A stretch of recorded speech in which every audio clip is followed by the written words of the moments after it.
ஓம் சாந்தி. 15/4/2026 புதன்கிழமை. வாணி தரும் வசந்தம். இனிமையான குழந்தைகளே, உங்களுடைய சுய தர்மம் அமைதியாகும்.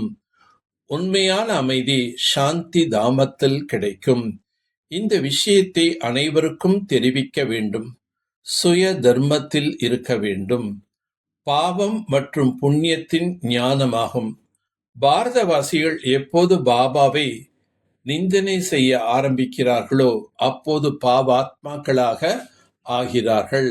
எப்போது பாபா மற்றும் நாடகத்தை தெரிந்து கொள்கிறார்களோ அப்போது புண்ணிய ஆத்மாக்களாக ஆகிவிடுகிறார்கள். இந்த படிப்பை குழந்தைகளாகி நீங்கள் இப்போதுதான் படிக்கின்றீர்கள். அனைவருக்கும் சத்கதியை வழங்குபவர் ஒரே ஒரு பாபாதான் என்பதை நீங்கள் தெரிந்துள்ளீர்கள். மனிதர்கள் மனிதனுக்கு சத்கதி, அதாவது முக்தி, ஜீவன் முக்தியை கொடுக்க முடியாது. இது பாவாத்மாக்களின் உலகம் மற்றும் பாரதத்தை தான் புண்ணிய ஆத்மாக்களின் உலகமாக இருந்தது. கலியுகத்தை நரகம் என்று அழைக்கப்படுகின்றது. கலியுக கடைசிதான் மோசமான நரகம் என்று சொல்லப்படுகின்றது. தந்தை யாரும் தெரிந்திருக்கவில்லை.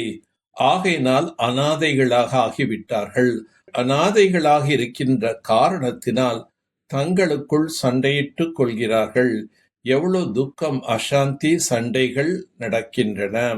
மனிதர்கள் அனைவரும் தேக அபிமானிகளாக இருக்கிறார்கள். தேவதைகள் ஆத்ம அபிமானியாக இருந்தார்கள்.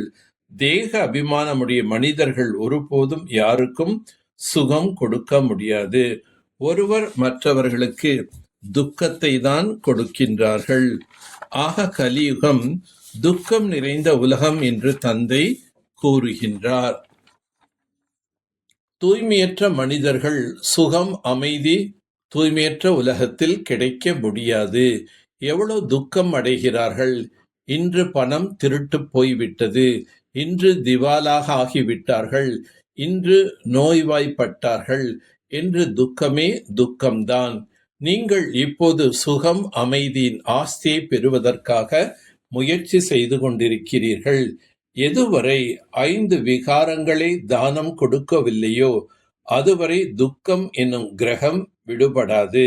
தானம் கொடுத்தால் கிரகம் விட்டுவிடும்.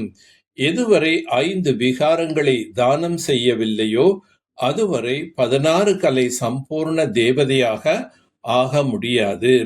பாரதத்தை வைரம் போல் ஆக்குவது யார்? ஞான கடலான பாபாதான் வந்து படிப்பிக்கின்றார். மனிதர்கள் மனிதர்களுக்கு ஒருபோதும் சத்கதியை கொடுக்க முடியாது. தேவி தேவதைகளாக இருந்தபோது ஒருவர் மற்றவருக்கு சுகம் கொடுத்தீர்கள். எந்தொரு வியாதியும் நோயுற்றவர்களும் இருக்கவில்லை. சத்தியுகம், திரேதா யுகத்தில் இந்த ஞானத்திற்கு அவசியம் இருப்பதில்லை. இந்த ஞானம் பிராமணர்களாகிய உங்களுக்குத்தான் இருக்கின்றது. தேவதைகளிடம் கூட இந்த ஞானம் இருக்காது. தங்கமாக இருந்த உங்களுடைய புத்தியில் அழுக்கு சேர்ந்து கொண்டே சென்றது. பிறகு இப்போது எப்படி தங்க புத்தி உடையதாக ஆக முடியும்? ஆத்மாக்களே, தந்தையாகிய என்னை நினைவு செய்தீர்கள் என்றால் நீங்கள் தங்க புத்தி உடையவர்களாக ஆவீர்கள். பாபா ஜீவன் முக்தியின் ஆஸ்தியை கொடுக்கின்றார் மற்றும் ராவணன் ஜீவன் பந்தனம் என்ற சாபத்தை கொடுக்கின்றான். துக்கதாமத்தில் யாருக்கும் சுகம், அமைதி கிடைக்க முடியாது. செல்வந்தர்களை ஏழைகளாகவும் ஏழைகளை செல்வந்தர்களாகவும் ஆக்குகிறேன். செல்வந்தர்கள் அந்த அளவுக்கு உயர்ந்த பதவியை அடைய முடியாது. ஏனென்றால் இங்கே செல்வந்தர்களுக்கு நான் செல்வந்தன் என்ற போதை இருக்கின்றது.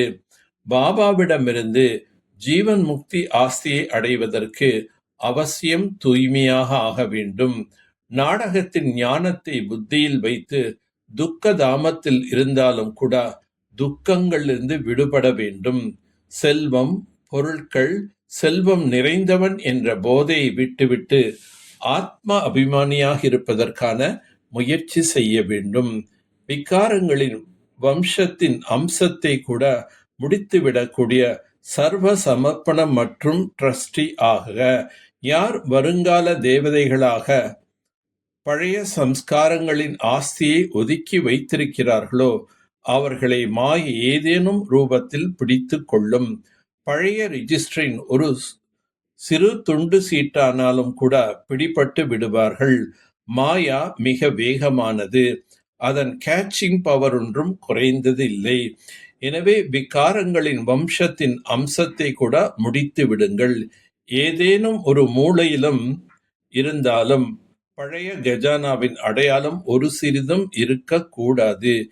இதுவே சர்ம சமர்ப்பணம், ட்ரஸ்டி அல்லது யக்ய ஸ்நேகி சகயோகி என்று சொல்லப்படும். யாருடைய விசேஷ குணத்தின் காரணமாகவும் அவருடன் விசேஷ அன்பு கொள்வதும் கூட பற்றுதல் ஆகும். அவரிடம் உள்ள விசேஷ குணத்தை பாபா கொடுத்தார் என்று கருத வேண்டும். இனிமையே மகான் தன்மையாகும். இதனால் மனம் மற்றும் வாயிலிருந்து கடுமைகள் முடிந்துவிடும். கோப அக்னி குளிர்ந்துவிடும். பாப் தாதா நம்முடைய குழந்தைகளை குளிர்ந்த தேவதைகளாக ஆக்க விரும்புகிறார். எனவே இனிமையின் குணத்தை தாரணை செய்யுங்கள். உங்கள் முகமும் இனிமையானதாக இருக்க வேண்டும். இனிமையின் குணம் நிரம்ப பெற்றவர் ஆகுங்கள். யார் உங்கள் தொடர்பில் வந்தாலும் அவர்களை இனிய சொல் மற்றும் சக்திசாலியான திருஷ்டியினால் நிரப்பிவிடுங்கள். நல்லது. ஓம் சாந்தி. ஓம் சாந்தி. ஓம் சாந்தி.